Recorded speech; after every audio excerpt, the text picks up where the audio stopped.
Hello hi everyone, welcome back to lit lab learning. So ഈ ഒരു വീഡിയോയിൽ നമ്മൾ നോക്കാൻ പോകുന്നത് റേറ്റ് ഓഫ് റിട്ടേണിന്റെ കുറച്ച് പ്രോബ്ലംസ് ആണ്. അപ്പോൾ നമ്മൾ ഇൻവെസ്റ്റ്മെന്റിന്റെ കേസിൽ പറഞ്ഞു, ഇൻവെസ്റ്റ്മെന്റിൽ നമുക്ക് മെയിൻ ആയിട്ട് കിട്ടുന്ന റിട്ടേൺസ് എന്ന് പറയുന്നത് ഡിവിഡൻഡ് ഉണ്ട്. നമുക്ക് പറയാം ഒരു റെഗുലർ ഇൻകങ്ങൾ ഉണ്ട്, like dividend, interest, rental incomes. ഇതൊക്കെ എന്താണ് നമുക്ക് റെഗുലർ ആയിട്ട് കിട്ടുന്ന ഇൻകങ്ങളാണ്. അതിന് പുറമെ എന്തുണ്ട്, ക്യാപിറ്റൽ അപ്രീസിയേഷൻ ഉണ്ട്, അതായത് ക്യാപിറ്റൽ ഗെയിൻ. നമ്മൾ പർച്ചേസിങ് പ്രൈസും സെല്ലിംഗ് പ്രൈസും തമ്മിലുള്ള ഡിഫറൻസസ്, അതിനെയാണ് നമ്മൾ എന്തെന്ന് പറയാ, ക്യാപിറ്റൽ ഗെയിൻ എന്ന് പറയാം. ഇത് രണ്ടും ഒരു ഇൻവെസ്റ്റ്മെന്റ് നിന്ന് കിട്ടുന്ന അല്ലെങ്കിൽ റിട്ടേൺസ് ആണ്. സോ റിട്ടേൺ ഫ്രം ഇൻവെസ്റ്റ്മെന്റിലുള്ള റിട്ടേൺസ് ആണ് ഇൻകവും ക്യാപിറ്റൽ ഗെയിനും. ഈ ഇൻകത്തിൽ പെടുന്നതാണ് നേരത്തെ പറഞ്ഞ ഡിവിഡൻഡ് അല്ലെങ്കിൽ ഇൻട്രസ്റ്റ്, റെന്റൽ ഇൻകംസ്. ഇതൊക്കെ എന്താണ് റെഗുലർ ആയിട്ട് കിട്ടുന്ന ഇൻകങ്ങളാണ്. ദെൻ ക്യാപിറ്റൽ ഗെയിൻ അല്ലെങ്കിൽ ക്യാപിറ്റൽ അപ്രീസിയേഷൻ നമുക്ക് ഇൻവെസ്റ്റ്മെന്റിൽ നിന്ന് കിട്ടുന്ന റിട്ടേൺ ആണ്. സോ നമുക്ക് റേറ്റ് ഓഫ് റിട്ടേൺ കാണാനുള്ള ഒരു ഇക്വേഷൻ എന്ന് പറയുന്നത് rate of return that is equal to income plus capital appreciation. Main ആയിട്ട് നമ്മളിവിടെ പറഞ്ഞു റേറ്റ് ഓഫ് റിട്ടേൺ പറഞ്ഞാൽ എന്താണ്, ഇൻകം പ്ലസ് ക്യാപിറ്റൽ അപ്രീസിയേഷൻ ആണ് റേറ്റ് ഓഫ് റിട്ടേൺ. സോ ഇവിടെ നമ്മൾ ഒരു ഇക്വേഷൻ ഫോർമുല എഴുതുമ്പോൾ ഇൻകം എന്ന് പറയുന്നത്, ഫോർ എക്സാമ്പിൾ നമ്മൾ ഡിവിഡൻഡ് ആണ് എടുത്തതെങ്കിൽ D1 ഇക്വേഷൻ എഴുതുമ്പോൾ rate of returns equal to D1 plus price change എന്ന് പറഞ്ഞാൽ എന്താണ്, purchasing price minus selling price, അല്ലെങ്കിൽ selling price minus purchasing price. അപ്പോൾ P1 minus P0 divided by P0 ആണ് ഇവിടെ വരിക. P1 എന്ന് പറഞ്ഞാൽ കറണ്ട് പ്രൈസ്, ഇപ്പോൾ അതിന്റെ വില എന്താണ്, അതാണ് P1. ഇപ്പോൾ നമ്മൾ അത് സെല്ല് ചെയ്യുമ്പോഴത്തെ പ്രൈസ്, അതാണ് എന്താണ് പറയുക, P1 എന്ന് പറയാം. ആൻഡ് P0 എന്ന് പറഞ്ഞു കഴിഞ്ഞാൽ നമ്മൾ അത് എത്ര രൂപക്കാണ് പർച്ചേസ് ചെയ്തത്, അതായത് അതിന്റെ ബേസ് പ്രൈസ്, നമ്മൾ വാങ്ങുമ്പോഴത്തെ പ്രൈസ് ആണ് P0. ഇപ്പോൾ നമ്മൾ എത്ര രൂപക്കാണ് അത് വിൽക്കുന്നത്, അല്ലെങ്കിൽ കറണ്ട് പ്രൈസ് എന്താണ്, അതാണ് P1 divided by base price എന്താണ്, P0. അതായത് നമ്മൾ മേടിച്ച പ്രൈസ് ആണ് base price, that is P0 into 100. ഇതാണ് റേറ്റ് ഓഫ് റിട്ടേണിന്റെ ഇക്വേഷൻ എന്ന് പറയുന്നത്. D1 plus P1 minus P0 divided by P0 into 100. Dividend കൊണ്ട് ഉദ്ദേശിക്കുന്നത് നമുക്ക് റെഗുലർ ആയിട്ട് കിട്ടുന്ന ഇൻകങ്ങളാണ്. ഇവിടെ ഇക്വിറ്റിന്റെ കേസിലാകുമ്പോഴാണ് നമ്മൾ ഡിവിഡൻഡ് ഉപയോഗിക്കുക. അല്ല ഇൻട്രസ്റ്റ് ഒക്കെ ആണെങ്കിൽ എന്താണ്, നമുക്കത് ആ ഒരു റെഗുലർ ഇൻകം ഇവിടെ മാറ്റി കൊടുത്താൽ മതി. ദെൻ ക്യാപിറ്റൽ ഗെയിൻ അല്ലെങ്കിൽ ആ ഒരു ക്യാപിറ്റൽ അപ്രീസിയേഷൻ ആണ് P1 മൈനസ് P0, അത് price change. And divided by നമ്മൾ എന്താണ് എപ്പോഴും ബേസ് പ്രൈസ് ആണ് ഡിനോമിനേറ്റർ ആയിട്ട് എടുക്കുക. So P0 into 100.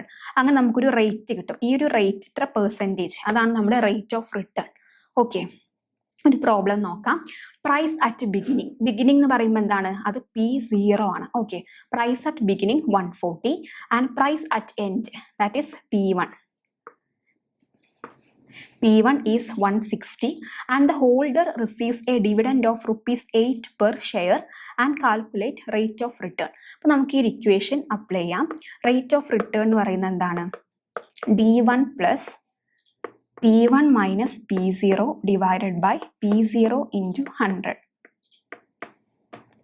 ഇവിടെ ഡിവിഡൻഡ് പറഞ്ഞത് 8 ആണ്, plus P1 160 minus 140 divided by, again നമ്മൾ എന്താണ് ബേസ് പ്രൈസ്, അതായത് ബിഗിനിങ് പ്രൈസ് ആണ് ഇവിടെ ബേസ് പ്രൈസ്. ഓക്കെ, അപ്പോൾ 140 ഇൻറ്റു 100. 28 divided by 140 100. നമുക്കിവിടെ എന്താണ് 20% എന്ന് കിട്ടും. അതായത് റേറ്റ് ഓഫ് റിട്ടേൺ എന്ന് പറയുന്നത് 20%. നമ്മൾ ഇക്വേഷൻ അപ്ലൈ ചെയ്യുമ്പോൾ നമുക്ക് ഇതിൽ നിന്ന് റേറ്റ് ഓഫ് റിട്ടേൺ ഇവിടെ പെർസെൻറ്റേജിലാണ് നമ്മളിത് കാണിക്കുക. ഓക്കെ, ഇതാണ് നമ്മൾ സിമ്പിൾ പ്രോബ്ലം ആണ്. റേറ്റ് ഓഫ് റിട്ടേൺ ഒരു സിംഗിൾ പ്രോബ്ലം ആണ്. സോ ഇതിന്റെ ഇക്വേഷൻ ഓർത്ത് വെക്കുക, D1 plus P1 minus P0 divided by P0 into 100. Then മറ്റൊരു ഫോർമുലയാണ് CAPM ഫോർമുല, അല്ലെങ്കിൽ ഇതിനെ CAPM മെത്തേഡ് എന്നൊക്കെ പറയാറുണ്ട്. Capital asset pricing method or capital asset pricing model എന്നൊക്കെ പറയാറുണ്ട്. ഇതും എന്താണ് റിട്ടേൺ കാണാൻ വേണ്ടി, നമ്മൾ ഇൻവെസ്റ്റ്മെന്റ് റിട്ടേൺ കാണാൻ വേണ്ടി ഉപയോഗിക്കുന്ന ഒരു ഫോർമുലയാണ്. അതേപോലെ തന്നെ ഇതിൽ സിസ്റ്റമാറ്റിക് റിസ്ക് കാണാനും, അല്ലെങ്കിൽ ബീറ്റയാണ് സിസ്റ്റമാറ്റിക് റിസ്ക് ആയിട്ട് കാണിക്കുന്നത്.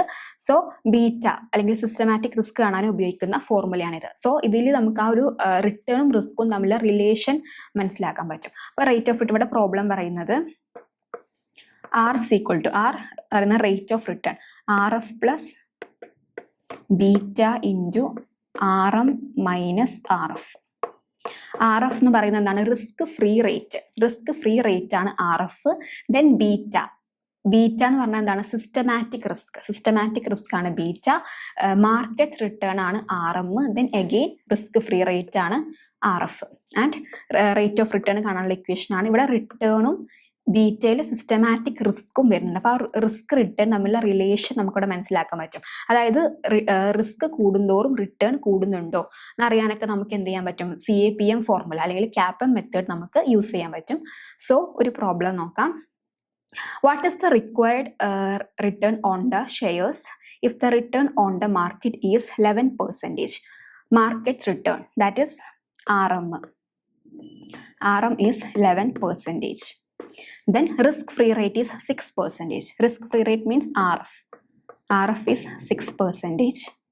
Then beta values are. ഇവിടെ നമുക്ക് 3 കേസ് തന്നിട്ടുണ്ട്. 3 കേസിലും 3 ബീറ്റ വാല്യൂസ് ആണ്. ബീറ്റ എന്ന് പറഞ്ഞാൽ എന്താണ്? സിസ്റ്റമാറ്റിക് റിസ്ക് ആണ്. സോ 3 കേസിലും 3 ബീറ്റ വാല്യൂസ് ഉണ്ട്. കേസ് 1ൽ 0.5, ദെൻ 1, 2 ഇതാണ് 3 കേസസ്. അപ്പൊ നമുക്ക് ഇക്വേഷൻ അപ്ലൈ ചെയ്യാം. നമ്മുടെ ഇക്വേഷൻ എന്തായിരുന്നു? RF plus beta into RM minus RF. RF എന്ന് പറയുന്നത് 6 പ്ലസ് ബീറ്റ ഫസ്റ്റ് കേസിൽ 0.5 into RM 11 minus again RF 6. ഇത് നമ്മൾ ചെയ്യുമ്പോൾ ഈ ബോർഡ് മാസ് പ്രിൻസിപ്പിൾ അനുസരിച്ചിട്ട് വേണം ചെയ്യാൻ വേണ്ടിയിട്ട്, അല്ലെങ്കിൽ ഇത് തെറ്റിപ്പോവും. അതായത് ആദ്യം നമ്മൾ 11 മൈനസ് 6 ചെയ്യുക, then into 0.5, then only plus 6. Okay, 11 minus 6 that is 5. 5 into 0.5 that is 2.5. 2.5 plus 6 that is 8.5. First കേസിൽ എന്താണ്? നമുക്ക് 8.5 എന്ന് കിട്ടും.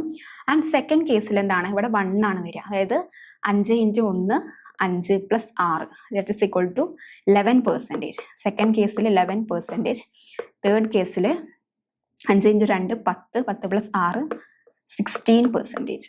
ഓക്കെ, ഇതാണ് 3 കേസസ്. അതായത് 3, അതായത് ബീറ്റ അല്ലെങ്കിൽ സിസ്റ്റമാറ്റിക് റിസ്കിന്റെ വാല്യൂ 3 കേസിലും 3 വാല്യൂ ആണ്. ഫസ്റ്റ് കേസിൽ 0.5 ഉണ്ട്, ദെൻ 1, 2 ഈ 3 വാല്യൂ വരുമ്പോഴും അത് റിസ്കിൽ എത്രത്തോളം ഇമ്പാക്റ്റ് റിട്ടേണിൽ എത്രത്തോളം ഇമ്പാക്റ്റ് ഉണ്ടാക്കുന്നുണ്ട്. ഇവിടെ നമുക്ക് കാണാൻ പറ്റും ബീറ്റ ഓരോ പ്രാവശ്യം ബീറ്റ കൂടുന്നതിനനുസരിച്ച് നമ്മുടെ റിട്ടേൺ മാറി വന്നിട്ടുണ്ട്.